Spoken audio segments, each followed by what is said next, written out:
Welcome to Running Unicorns, sports talk that goes beyond stats and stadiums. I'm your host, Kristina Southam Townsend. Each episode, we take one word and run with it, exploring how sport connects us, shapes us, divides us, and ultimately unites us. Welcome to the club. Come, run with us.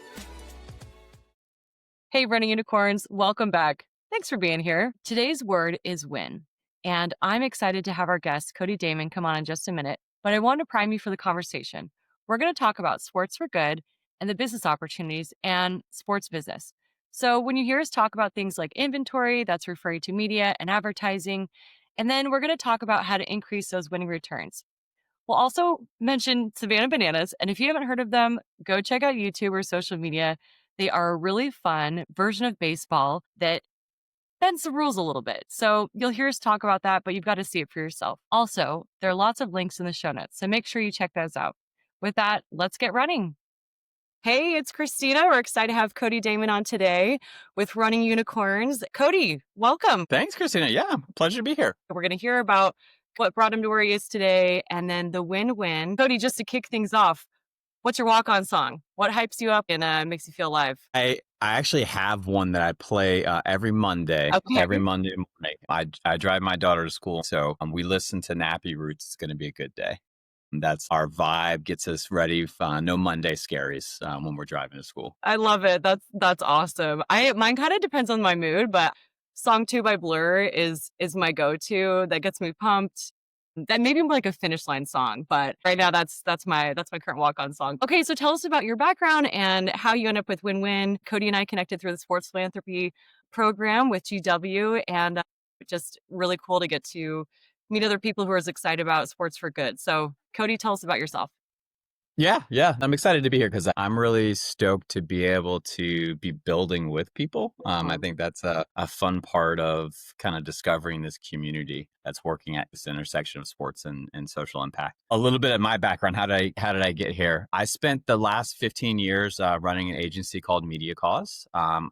It's something that I founded back in 2012 that worked primarily with nonprofits and social impact organizations. Worked at everything from marketing and fundraising to strategic comms, work on the Hill, getting different legislation passed, holding on to different legislation. A lot of the work that we started doing toward the end of my tenure there was holding on to victories. Then I had this itch to go build something again. So I was fortunate to have an exit there a couple of years back, but I didn't know what I wanted to build. So I started just jumping into different opportunities that kind of went my way. One of those was teaching entrepreneurship at Tufts. So had a chance to pass along all those learnings, the good, the bad, the ugly about, building and particularly bootstrapping, because I think that's an entirely different challenge than, going after venture capital and, bring on investors. And that's a different challenge in and of itself. So able to work with, students who are looking to build. And the Tufts has been great because it's the type of kid who's, trying to do good and do well, fit my ethos. I got a great opportunity to join the Boston College softball coaching staff. So was able to work under a really great head coach and take off of her plate a lot of the business side of things that have really emerged over the last couple of years. And it was particularly important to me because I think even at D1 Power 4 schools, there's still inequities around resourcing and around the types of staff that are available for women's sports and men's sports. So, having an 8-year-old daughter, equity and inclusion is really important for me. And using sport as that vehicle, I saw this opportunity to help out. I volunteered as the bullpen catcher. And Coach K was like, "You're an idiot. I need your help on fundraising and marketing and, all the, operations side of things, roster management, and what's this new NIL space and how do we take advantage of all of those things." So it's just, spent a couple of years helping Coach Cabilhog with that until she retired. And, as with college sports, when the head coach leaves, most of the staff ends up exiting as well, which was perfect timing because through that time period, I'd really been thinking about how do I leverage, my skill set and my passion around, building companies, building for-profit entities in the social impact space. Mhm. Because I think that's the win-win, Yeah. is being able to build things that are leaving a lasting impact and leaving, the world a better place. But you don't got to be broke to do that. You can go out there and show that there's business models there. So that's what we ended up building at Win-Win, is this media company, this vehicle to be able to help organizations leverage social impact narratives and stories and content to be able to drive toward whatever their goals are, whether those are specific impact goals and, getting more, kids involved in youth sports, or driving ticket sales by building deeper relationships with your fans through community engagement. Yeah. We're looking at Win-Win really as a vehicle for social change, doing so by, capitalism, right? Like we're not scared of that. It's not an ugly word for us. Yeah. And we're leveraging that. Yeah, a lot of thoughts to digest. Sometimes we choose growth and sometimes it chooses us. And so it's interesting when those doors close and open. And I love that you leaned into that and said, "Hey, let's do something interesting with this." My alma mater is Brigham Young University, and very similar kind of values oriented education. And it's really amazing when you can give back and pay it forward and have that be something that you're doing day to day and have it mean something. So I love that you're doing that with the win-win. So speaking of biz, one of the things we talk about at Running Unicorns is opening hearts, minds, doors, and wallets. What would you want people to open their wallets for? I think the biggest opportunity we see is the ability to open up new sponsorship relationships, new inventory. I think one of the business challenges that we're trying to solve for is there's limited inventory right now at the team and league level. Like there's Yeah. only so much space, and there's only so much media content you can advertise, right? So one of the challenges we're trying to present is actually creating a brand new category and a brand new inventory. And I don't think anything we're doing is novel. I think what we're trying to do is focus specifically on the social impact sector, Mhm. and using those stories and using those types of partnerships as our singular vehicle. So what that starts to look like is, how do we bring the brands that are actually looking for these types of initiatives to get behind, to wed themselves with. And there's already so many great organizations doing great work, whether that's specific teams, like the Minnesota Vikings, right? Yeah, Like we had an opportunity to sit down and chat with them as part of really the cool stuff. GW program. Them not having revenue goals means that they're specifically focused on the programmatic outcomes. Hmm. And that produces content. So while they may not have revenue goals, there's an opportunity to attach brands to that narrative that helps everybody out. That's really where we want to see this thing go, is all of the great work that's happening through the vehicle of sports on the social impact side. We don't want it to be adjacent anymore. Hmm. We don't want it to be this staying on the side. We want the good that's happening through sport be a thread in the fabric of sports. And if we can show how brands, in particular media companies, those that are the financial movers in this space, how they can have an ROI on this, then I think that's how we do it. We're taking that, spend money on these good things and you will make money, but you're also going to be leaving the world a better place. No, I love the way you articulated that. I think there's so much power in a lot of the values driven spending. And during my time at Sports Innovation Lab, we just really talked about how the fans of women's sports specifically are very values driven. They're tech savvy, and it's no surprise to anybody that content creation through in fandom has democratized a lot of content around sports. And so while people tune in to the big streaming services and big broadcasters, they're tuning into fan content, which is really interesting. A new era that we're living in. And so seeing the opportunity for the good of people who are showing up for athletes because they care about their story. And, I was talking to some individuals the other day about who their favorite athletes were. And the first thing they went to was, they love their stories. They love their background and where they're coming from. And now we get to have a little bit more of those moments. Parasocial relationships really is probably a better description, but seeing behind the scenes what it takes to perform and their thought process and letting them tell more of their stories. And so like you said, weave those values into the fabric of actual programming and storytelling and help people connect those dots. And there's a business opportunity there that I think people are starting Oh, to capitalize on. And, clearly the totally. win-win is tapping into that. I think one of the moments we're in as a society right now is more serendipitous. I'd like to think that I planned this out and this was like the perfect research, but it was more serendipity that we're surrounded by so much media that is covering sports off the field, off the pitch, Mhm, right? Off the court. There's all of these longer form documentaries or docu-series that are becoming part of our consumption patterns mhm, as a society. With so much money coming into sports right now, that is only being amplified more and more and more.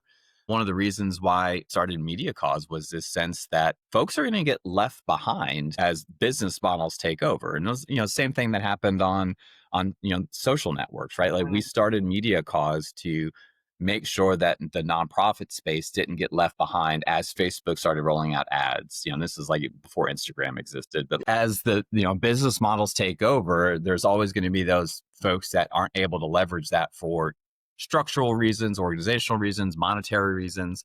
And so as I was thinking through win-win and what we were building here, a lot of it is for those same reasons that as there's so much money pumping into sports and particularly sports media mhm, right now, and the growth of these new leagues and new teams, and even the formation of new sports altogether. yeah, um, how do we make sure that all the good that is already happening, right? Like I don't think at win-win we're reinventing a wheel. We're just mhm, trying to capture all the great that's already going on and make it so it's not off to the side. And I think that's really the opportunity, is like if we can position the economics and create the business model behind it, which I think is kind of already there.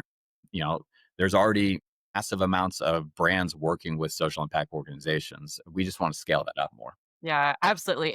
One of the one of the reasons that I wanted to launch this endeavor is I wanted to create a positive impact through decision making and help people think about things differently and see sports as an opportunity in a way that maybe they hadn't really considered before. And I would like to focus on it unifying people and bringing us together. I love the win-win. That was the value in my home as we talked about how to find win-wins. And so I think that there is a lot of value even in just in that messaging. I hope that as people are listening and thinking about this, of how can we take these values and apply it to our everyday. So turning that back to you, Cody, how do Yeah. you make decisions? How do you feel like this has affected your thinking or approach to life, whether that's personally or professionally? Well, from a business perspective, the approach I think for us is much different than it was in my previous kind of executive roles, where especially at agency life, Mhm. agency life is it's cutthroat, right? It's zero sum game. You win or I win.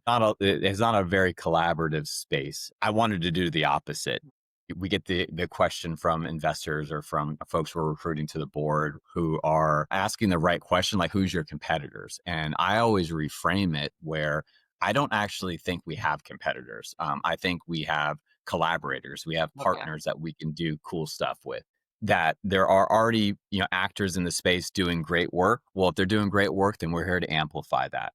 If they're if they've already got the network distribution, then we can help them tell better stories. And then for organizations that may not have really thought about either sport or social impact or that combination Yeah.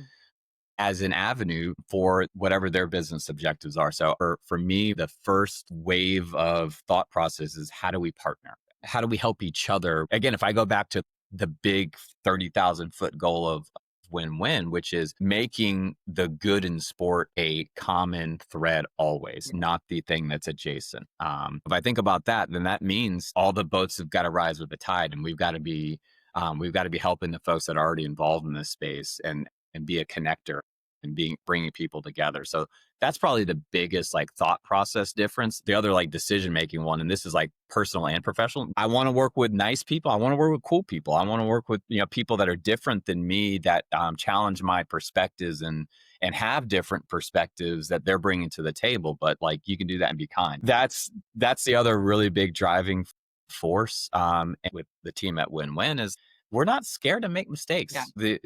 The days of in my 30s, yeah, Yeah. probably bigger ego. It was that agency dynamic where you only eat what you kill. So Mhm. I didn't want to bring toxicity into this organization.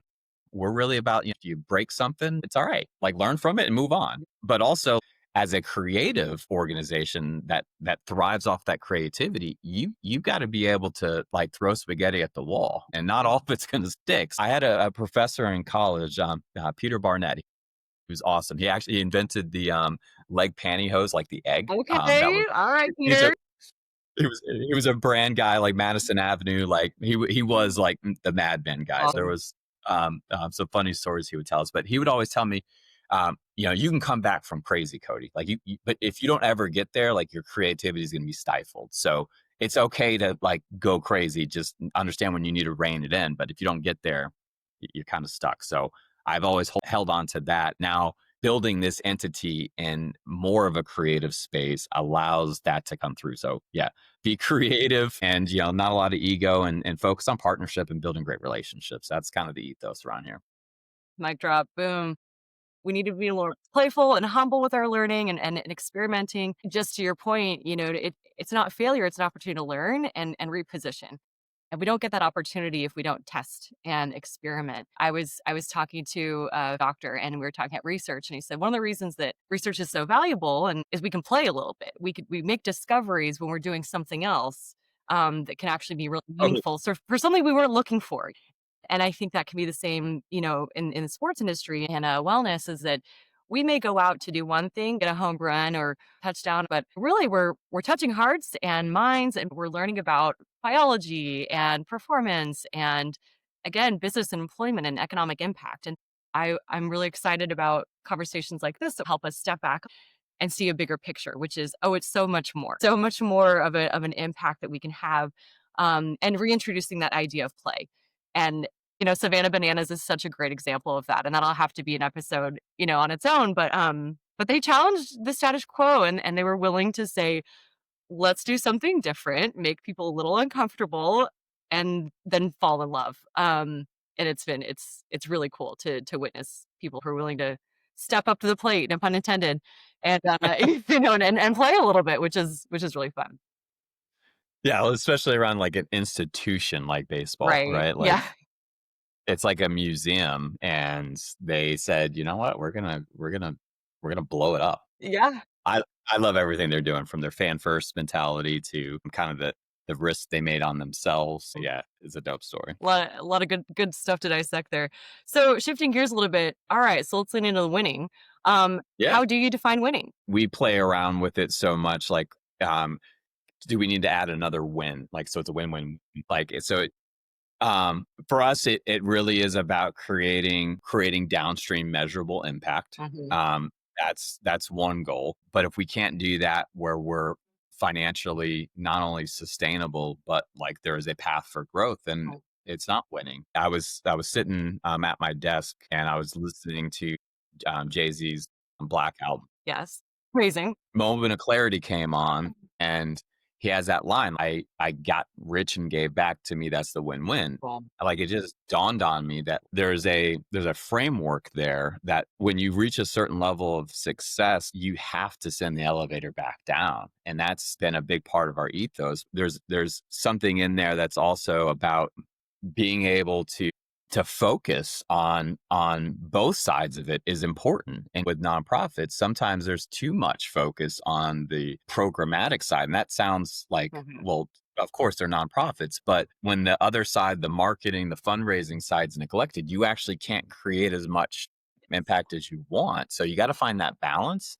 And I think for us, that's winning, right? When we're doing that now, the win-win-win, that third win for us is really that like existential win. It is that, have we created the space for sport to be used again as the vehicle, not the end goal, where we are making the world a better place. When I mean, you want to talk about like a dream, like kind of scenario for me, Christina, Let's like hear it. on Giving Tuesday, like big nonprofit, Right. right? Yeah. Like day. If ESPN had a ticker around the, sports orgs that were raising the most money that day, Love like that. just little things like that, where we're infusing the good that's already happening, Yep. right? This is a part of what I saw as the opportunity, is that this already Yes. happening. We're just not talking about it. We're just not amplifying Yep. it. We're focusing on these really negative headlines or these really negative stories. There's amazing things happening. Like, Coco Gauff loses first round of Wimbledon, but she gets up in her press conference and says, it's been a mental drain on me. I look at that and I say, high five Coco for Yeah. talking about the priority of mental health. You just got done winning the French Open. Yeah. Like, you're having a good year, girl. Yeah. But the win is like, yeah, it sucks you lost first round, but the win Mhm. is being able to elevate that other side of things that equates that type of social impact, something that is a societal issue, and she's championing that. Like, hey, Yeah. everyone's got mental health challenges, even us world class athletes. Yes. When I see stuff like that, that's the bigger win that we want to be a part of. What our end goal is. If I Yeah. see Giving Tuesday ticker, LeBron did the collab with Barbie and it had his LeBron Family Foundation shirt on and the wristband. So it was all these call outs to his social impact work.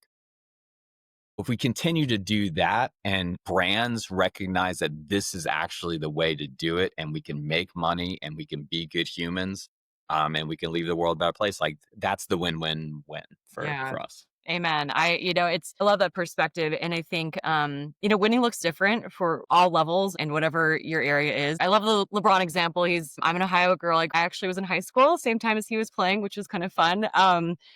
I remember some friends went to one of his games. We're like, who's this LeBron guy? But the impact he's had and that he's been willing to step up for youth there, what he's doing could be a whole other episode, is really amazing and powerful. And again, as someone who grew up in rural Ohio, I'm really grateful to see he remember where he came from. And I think it's really impactful when you see these athletes who go off and do amazing things, but who don't forget their roots and don't forget Yeah. what built them. That hits home, man. I think that's huge. Well, shifting gears. Okay, Yep. so I gotta ask, are you a runner? The name is Running Unicorns. Are you would you define yourself as a runner or not, Cody? Used to. So I used to actually Okay. used to run triathlons as a youth, and Amazing. I was, I don't want to say elite, but I was state level ranked, Okay. and That's uh, that's something. That's something to talk about. I love it. I ran cross country in college, and actually product Oh my sponsor. gosh, amazing. I got so I do yeah, I do product testing. Sent me these pair. We'll edit that part up. Uh, so I run my son's running track now, in Cool. junior high. So I'm being forced back into it, against my will. Awesome. I don't enjoy the run. I enjoy when I'm done Yeah, knowing that I did it, right? that's very real. That's my relationship with running. I know that there's folks that definitely like use to like clear their head, and I look at it as Yeah. the mountain I've got to overcome, and then I feel like, okay, I've overcome the mountain. Yeah, yeah, hey, that's real. We'll take it, we'll take it. Well, I'm obviously a runner and a fan of running, so I always like to, just kinda get a pulse, but, didn't know about your cross country, career, so amazing. Yeah. So kinda playing with that a little bit in life or physically, what are you running from? What are you running to? What are you running for, and why? So we can start with what are you running to? Is there anything that you're running to, whether that's a good habit or a nutrition or project you're excited about? I think honestly, it's constantly running toward wellness. I take that part very seriously just because I know I put so much demands on myself, both physically and emotionally and mentally with trying to get, I'm working on building two ventures right now. Wow. So it's a lot. No And big deal. yeah.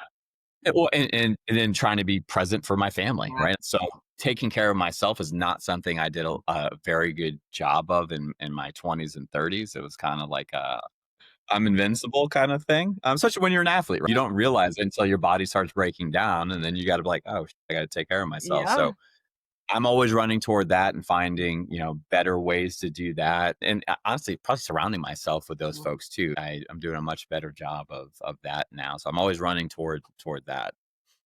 What keeps you running? And I think this is an important kind of exercise to go through. I do this with my students at Tufts all the time. It's like, what's your why? Like, why are you doing Yeah. this?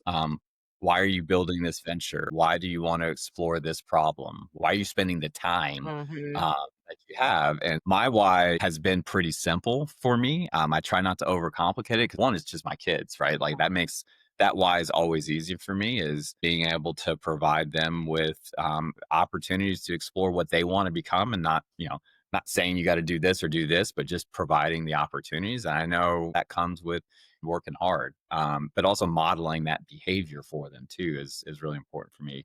The other why is all the ventures that I work on or that I'm either building myself or helping other people with, they've got to have the social impact dynamic.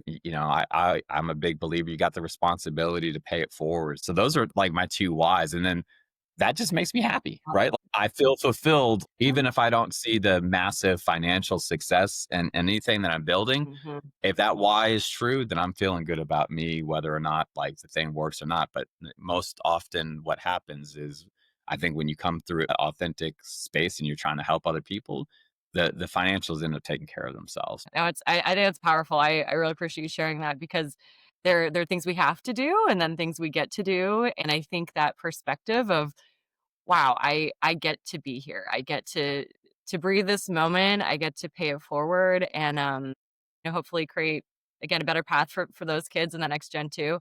Hey, where can people find you? Yeah, I mean, the best place is go over and either on LinkedIn, you can find me, Cody Damon. I'm not hard to find there.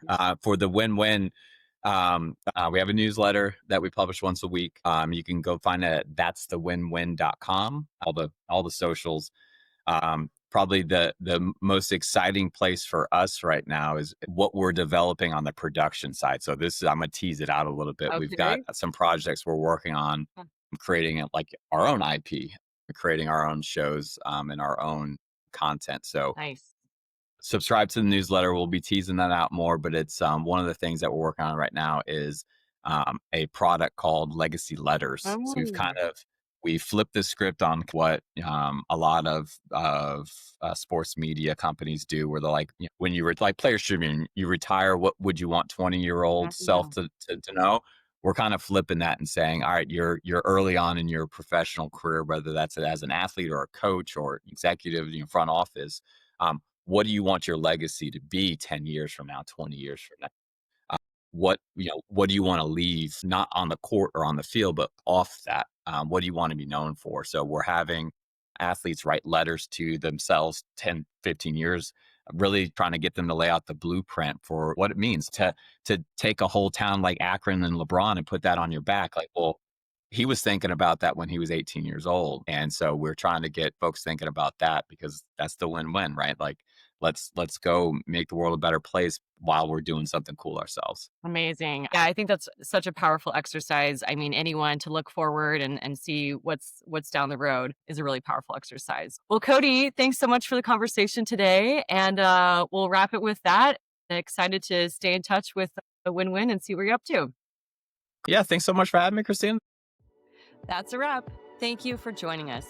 And now it's your turn.